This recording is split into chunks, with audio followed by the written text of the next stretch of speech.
नमस्कार। देखिए, वाकई में कहा जाता है कि जिसके ऊपर जो है ना प्रभु की कृपा हो उसको ना कोई हरा सकता ना कोई मिटा सकता। देखिए, जिस नरेंद्र मोदी को हटाने के लिए मिटाने के लिए तमाम चीज़ें तमाम हथकंडे उनके विरोधी अपनाते हैं, कभी कबर खोदते हैं, कभी जो मोदी मर जा के नारे लगाते हैं, कभी संसद में घेरने की कोशिश करते हैं, जिस मोदी को जो है जहर देने की कोशिश तक की गई है, उस मोदी के ऊपर लगता है वाकई में जो है ना ईश्वर जो है मेहरबान है। देखिए, अब ऐसी घटना हुई है जिसकी कोई कल्पना भी नहीं कर सकता था। देखिए, जिस नासूर के लिए या जिस जख्म को हम सहलाने के लिए, जिस जख्म को भरने के लिए हम पिछले 75 साल से कोशिश कर रहे हैं, उस जख्म पे एक ऐसी मरहम लगी है भारत के कि जिसे सुन करके सबको मजा आ रहा है, सबको अच्छा लग रहा है और सबका मन कर रहा है कि बोले कि जय हिंद जय भारत। आपको भी अगर ये खबर अच्छी लगे, ये डेवलपमेंट अच्छा लगे, तो आप भी जो है ना जय हिंद जय भारत या जिस देव को आप मानते हैं उस देव का नाम कमेंट में लिखिए, भगवान का नाम कमेंट में लिखिए। ईश्वर आपको सतायु करेगा, दीर्घायु करेगा और हमारे देश को भी तरक्की प्रदान करेगा। बोलिए जय हिंद।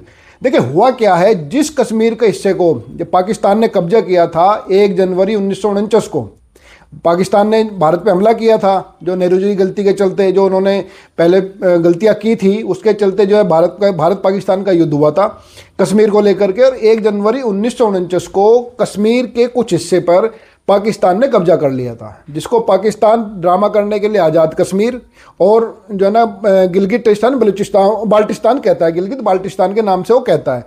अब इसी हिस्से को हमारी जो बहुत कोशिशें रही, बार बार हमारे यहाँ यूएन का जो यूएन पीस कीपिंग का जो एक दफ्तर भी हमारे यहाँ कश्मीर में रहा, एक दफ्तर रहता था जिसके अंदर यूएन के रिप्रेजेंटेटिव रहते थे, देखते थे कि कोई गड़बड़ ना हो वहाँ पे। तो इस एक तरह से हम ही लोगों ने उनको जगह दी हुई थी।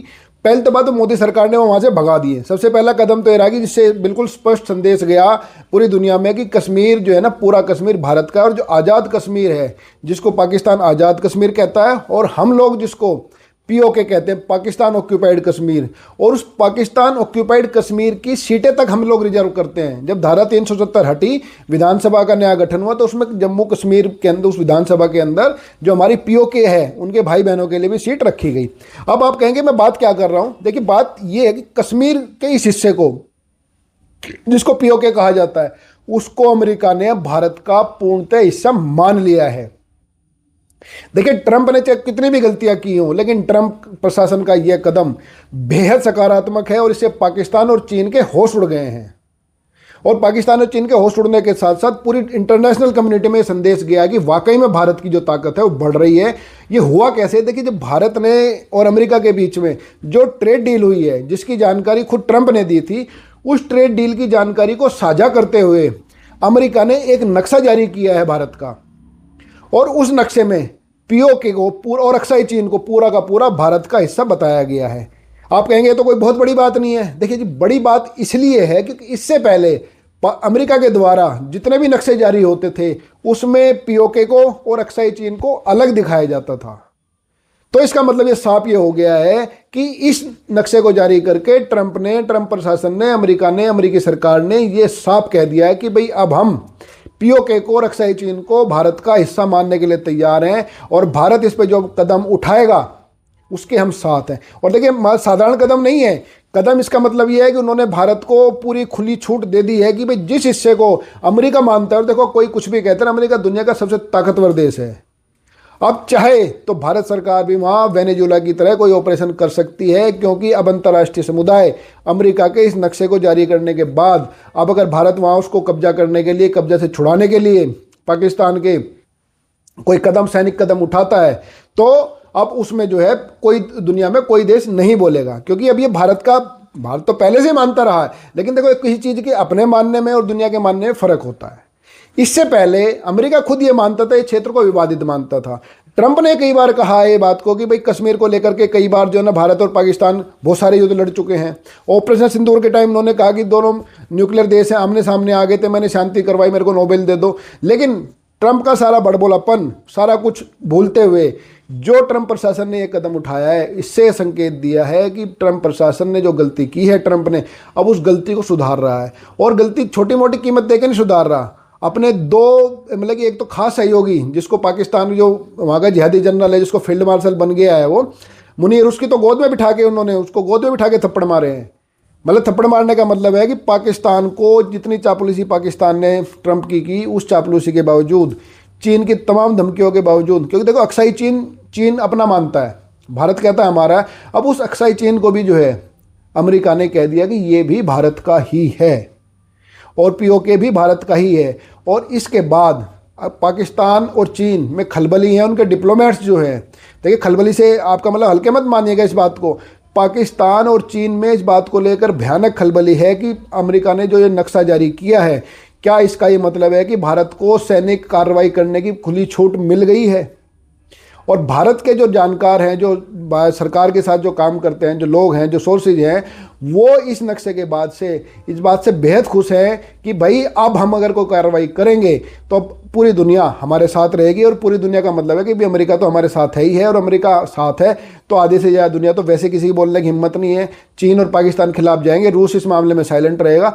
तो हम कह सकते हैं एक तरह से कि अब हमारे लिए इस नासूर को, इस जख्म को भरने का समय आ गया। और शायद भारत सरकार, जिस तरह से मोदी सरकार बार बार हथियारों की खरीद कर रही है, रक्षा बजट बढ़ा रही है, और अब की बार भी इतिहास, देश की आज़ादी के इतिहास का सबसे बड़ा बजट अब की बार दिया है भारत सरकार ने सेना को। और जिस तरह से हथियार खरीदे जा रहे हैं, राफेल से लेकर के S-400 तक लगातार आधुनिकीकरण हो रहा है, कहीं ना कहीं ये निश्चित है कि भारत सरकार के इरादे कश्मीर को लेकर के स्पष्ट हैं। और आज अमेरिका द्वारा जो मैप जारी किया गया है, इस मैप के बाद तो जो है पूरा का पूरा ग्रीन सिग्नल है भारत के लिए अमेरिका की तरफ से कि जाओ अपना कब्जा जो है ना पाकिस्तान का कब्जा छुड़ा लो और पाकिस्तान को सबक सिखाओ। अब इससे पहले देखिए, अब इससे पहले मैं आपको फिर बता रहा हूँ, इससे पहले जितने मैप जारी होते थे उसमें अक्साई चीन को और पीओके को अमेरिका अलग दिखाता था। लेकिन ट्रेड डील के साथ साथ तो इस नक्शे को, उसमें पूरा भारत को एक दिखाया गया है, पीओके और ये अक्साई चीन को भी। तो केवल ये ट्रेड डील नहीं है, इसलिए भारत बार बार ये कह रहा था कि हम ट्रेड डील के लिए वेट करेंगे, क्योंकि केवल ट्रेड डील की बात नहीं थी, अंदर खाने देखो सारी चीज़ बताई नहीं जाती। जैसे किसी दो परिवारों में शादी होती है लड़के लड़के की, जो बारात में जो लोग आते हैं उस टाइम वो चमक धमक देखते हैं कि भाई शादी ऐसे हो गई, लेकिन उस शादी को उस स्टेज तक पहुंचाने में, फेरे तक पहुंचाने में कितने लोग पर्दे के पीछे काम कर रहे होते हैं, कितना बातचीत हो रही होती है, क्या चीज़ें, बैकग्राउंड वेरिफिकेशन होता है, लड़के का भी लड़की की भी, कोई बिचौलिया होता है, कोई रिश्तेदार होता है, बताता है। ठीक इसी तरह से अब शादी में सबको तो नहीं बताया जाता कि भाई ये इसमें ये बिचौलिया था, ये इस रिश्तेदार ने शादी कराई है, वहाँ से कपड़े खरीदे गए, वहाँ से गहने आए हैं, वहाँ से सारी बातचीत हुई है, यहाँ से हमारा सब फाइनल हुआ है कि किस दिन शादी करनी है, कहाँ कार्ड छपने, वो सारी चीज़ें होती हैं। ठीक इसी तरह केवल ट्रेड डील की बात नहीं थी, ये पर्दे के पीछे बहुत कुछ चल रहा था।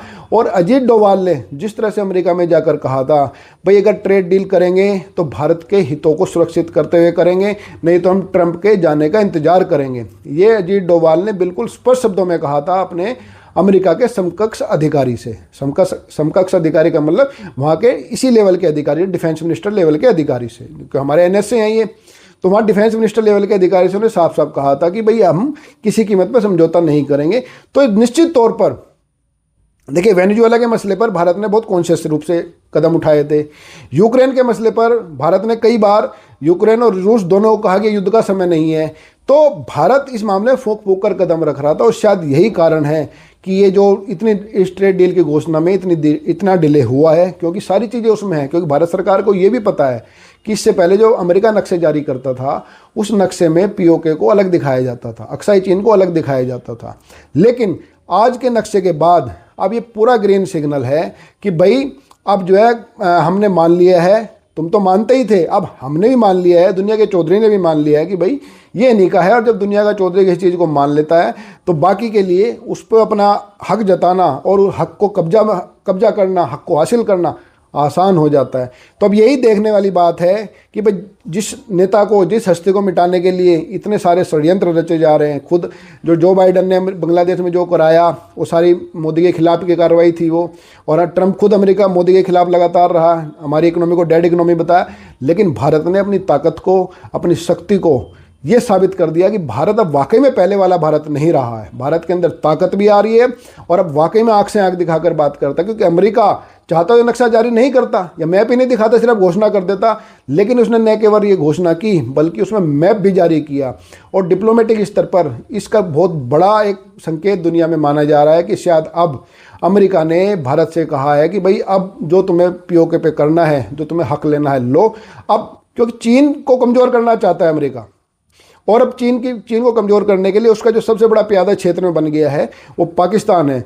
इस मैप के जरिए अमेरिका ने दोनों दांव खेल दिए हैं, भारत को भी खुश कर दिया है और चीन को भी डाउन कर दिया, क्योंकि चीन को भी बिलबिलाहट है इस नक्शे से, क्योंकि अक्साई चीन को चीन अपना मानता है, अमेरिका ने कह दिया भारत का है ये। तो बहुत बड़ी घटना है। अगर आपको ये खबर अच्छी लगी हो तो बिल्कुल जय हिंद लिखिए, और जिस देव को मानते हो लिखिए। आप 100 साल जिएंगे और भारत हमारा तरक्की करेगा। इस बार सबका भला करे। अगले अपडेट के साथ फिर मिलेंगे। जय हिंद, नमस्कार।